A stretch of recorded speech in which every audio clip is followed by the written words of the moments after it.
खुलुमबाय गिबियावनो नोंथांमोन बयनिसिमबो गोजोन फुंबिलिनि गाहाम हामलायनायखौ बावहरनायजों लोगोसे सोरजि दा क्रिएटिविटी चेनेलाव बरायनानै लाग्रोनाय जालायबाय। दिनै माखासे गोनांथार खौरांफोरखौ नोंथांमोननि सिगाङाव फोरमायथिना होनो आवगायनाय जालायबाय। नोंथांमोनहा नायनानै जुदि मोजां मोनोब्ला लाइक खालामगोन, शेयार खालामगोन होनना आसा खालामबाय। लोगोसे चेनेलाव गोदान फैदोंब्ला चेनेलखौबो साबस्क्राइब खालामनानै लानो थाखाय गुरैयै खावलायबाय। स' बिदिब्ला जोङो दिनैनि माखासे गोनांथार खौरांफोरखौ खोनासंलांदिनि।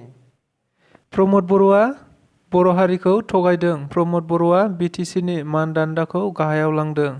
प्रमद बर'आ हाग्रामा महिलारि बायदि खामानि मावनो हायाखै। अदेबानि बिटिसिआव एबा आसामाव जेब्लानो भारतनि गाहाय मन्त्रि बिथांमोनहा फैयोमोन अब्लानो हाग्रामा महिलारि बिथाङा लेक्सार होनो मोनोमोन। अदेबानि हाग्रामा महिलारि बिथाङा गाहाय मन्थ्रिनि समान समान जिरायफानो मोनोमोन। नाथाय दायो प्रमद बर'आ बिटिसिनि मान सन्मानखौ गाहायाव लांगासिनो दङ।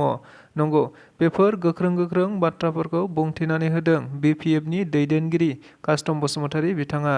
मिथिनो मोननाय बायदिब्ला मैया 22थि बिटिसि गोरोबथा सान हाबाफारियाव बाहागो लानानै बिथाङा पर्बतजरा बियाबनि सिङाव थानाय पर्बतजरा ब्लकनि जोहै फालिनाय बिटिसि गोरोबथा सानाव बाहागो लानानै बे बाथ्राखौ खौरांगिरिफोरनि सिगाङाव बुंथिनानै होदों।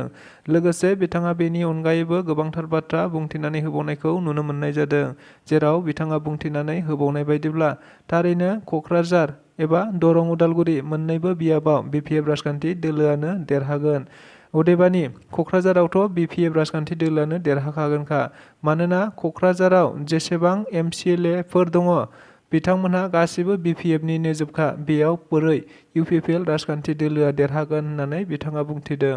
बेनि अनगायैबो बिथाङा मोन्नैबो बियाबाव बिपिएफ राजखान्थि दोलोआनो गोरलैयै देरहागोन। थारैनो बेनिखायनो फैबाय थानाय बिटिसि इलेक्सनावबो बिपिएफआनो देरहानानै सरकार दाफिनगोन।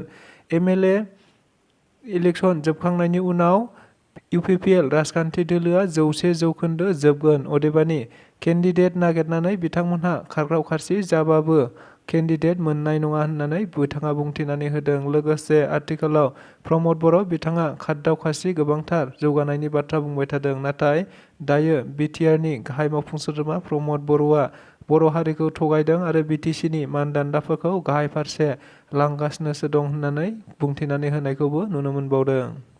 क'क्राझारनि सिङाव थानाय हरिनागुरि बावखुंग्रि हाजोनि सेरफाङाव मैया अल इन्डिया रेडिअ' आरो टिभि आर्टिस्ट एस'सिएशननि गाहाय मावखुलिनि लुफुंनांगौखौ नोजोर बोनानै अन्थाइ खाम्फा गायसननायखौ नुनो मोननाय जादों।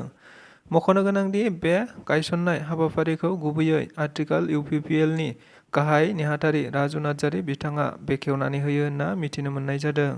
जों बयबो खौरां बिजोंफोरनि गेजेरजों मिथिनो मोनबाय थानाय जादोंदि आथिखालाव प्रमद बर' दैदेननाय बिटिआर सरकारा गोबांथार जौगानांगौखौ नोजोर बोनानै गुबुन बिथिङावनो बायदि हाबाफारिफोर लाबोबाय थादों। नंगौ, बेबायदिनो गोबाव समनिफ्रायनो बर' हारिनि गेजेराव टिभि आरो रेडिअ'नि गेजेरजों बर' हारिनि गेजेराव गोबांथार बिहोमा होबोबाय थानाय गोबां गोदान आर्टिस्टफोरनि थाखाय मोनसे गाहाय थाग्रा खुलि बेबायदि गैयामोन।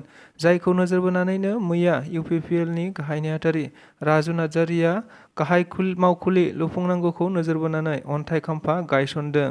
जेराव बे हाबाफारिनि गेजेरजों गोदान आरो गुबुन रेडिअ' आरो टिभि आर्टिस्टफोरजों सोमोन्दो थानाय गुबुन सोद्रोमाफोरानो बे गायसनथाय हाबाफारियाव बाहागो लादों होनना मिथिनो मोननाय जादों। जायनि गेजेरजोंनो बे मावखुलियाव थानानैनो गोबांथार बर' हारिनि बिहोमा आरो गोबांथार हारिमुवारि जौगानाय हाबाफारिफोराव बाहागो लालांबाय थानो हागोन होनना मिथिनो मोननायजों लोगोसे गोदान गोबांथार आर्टिस्टफोरानो बे हाबाफारिजों सोमोन्दो लाफानानै गोबां गुबुन हाबाफारिफोरबो मावलांबाय थानो हागोन होननानैबो मिथिनो मोननाय जादों। बिटिआर गोरोबथानि गेजेरजों मा मोनदों मा मोनाखै जों बेखौ जेबो मिथिया। नाथाय बिटिसि गोरोबथानि गेजेरजों जोंहा 4 जिल्ला मोननो हादों, 10 साब डिभिसन मोननो हादों आरो बेनि अनगायैबो सुबुंखान्थि हादोर बायदियै बियाब दानानै गावनि मोनथायखौ एबा गावनि खुंथायखौ गावनो आखायाव लानो हानाय जादों।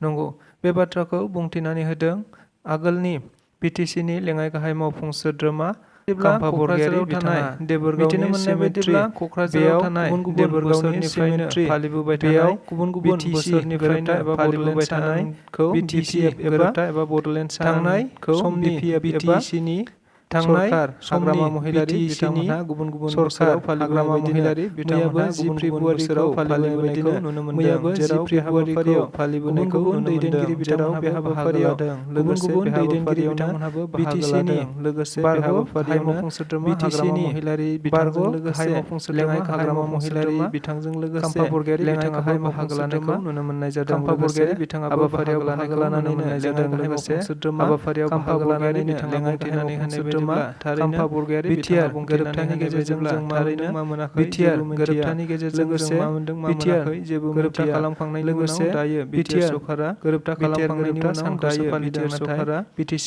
गोरोबथा एबा बड'लेण्ड डेखौ नाथाय BTC गोरोबथा एबा बड'लेण्ड डेखौ फालियाखै अदेबानि BTR गोरोबथाजों मा मोनदों मा मोनाखै जों मोनथिया नाथाय BTC गोरोबथानि गेजेरजों थारैनो जोङो गावनि खुंथायखौ गावनि आखायावनो लानो हानाय जादों होननानै बिथाङा बुंथिनानै होदों।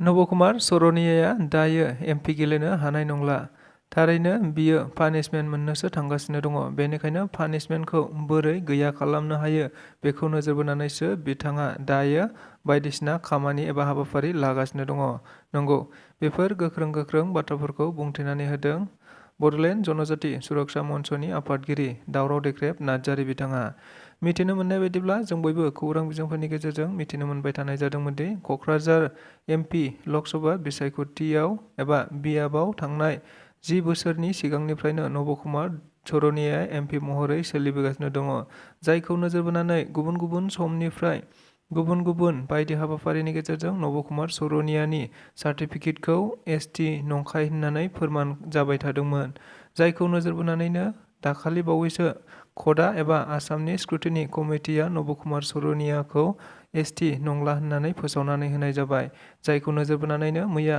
दावराव देख्रेब नार्जारिया खौरांगिरिफोरनि गेजेरजों बुंथिनानै होनाय बायदिब्ला थारैनो नब कुमार सर'नियाया दायो MP गेलेनो हानायनि गोहो गैला एबा बर' कसारि होननानै जाय सर'निया कसारिफोरा बुंथिनानै लादोंमोन दायो बिसोरो ST नंलिया जायनि थाखाय बिसिनि ST सार्टिफिकेटआ मोनबो खामानियाव सोलिनाय नंला लोगोसे नब कुमार सर'नियाबो क'क्राझाराव MP बिसायख'थि गेलेनो हानाय नंलिया अदेबानि बिथाङा दायो पानिशमेन्टनिफ्राय बोरैनो बारग'नो हायो बेनि थाखायसो राहा नागिरगासिनो दङ होननानैबो बुंथिनानै होबावदों। BSUनि आफादगिरि सोगोमसार बसुमतारी बिथाङा फैबाय थानाय 2024 मायथाइयाव जानो गोनां मेट्रिक आरो हायार सेकेन्डारि आनजाद होगिरि बिजाथिफोरनिसिम गाहाम हामलायथि बावहरदों। मख'नो गोनांदि BSUआ BPF राजखान्थि दोलोनि मोनसे फरायसा आफाद जायखौ नोजोर बोनानै बिथांमोनहा गोबाव समनिफ्रायनो BSU एबा बड'लेण्ड फरायसा आफादखौ दानानै लानाय जादोंमोन जायनिनो गेजेरजोंनो बिथांमोनहा BTC ओनसोलाव थानाय गुबुन फरायसुला फरायसुलिफोरनि थाखाय गोबांथार हाबाफारि मावदों होननानैबो मिथिनो मोनबोबाय थानाय जादोंमोन नंगौ थारैनो बिथांमोनहा मैया 20थि BTC गोरोबथा सान फालिनायजों लोब्बा लाखिनानै फैबाय थानाय 2024 मायथाइयाव मेट्रिक आरो हायार सेकेन्डारियाव जायफोर फरायसुला फरायसुलि एबा बिजाथिफोरा आनजादाव जिरायगोन बिथांमोननि थाखाय गाहाम हामलायनाय बावहरदों लोगोसे मोनफ्रोमबो आनजाद मिरुफोरनि थाखाय मोजाङै आनजादफोरखौ होनांगौखौ नोजोर बोनानै सावरायहरखानाय जाबाय होननानैबो बिथांमोनहा खौरांगिरिफोरनि गेजेरजों बुंथिनानै होबावनायखौ नुनो मोननाय जादों।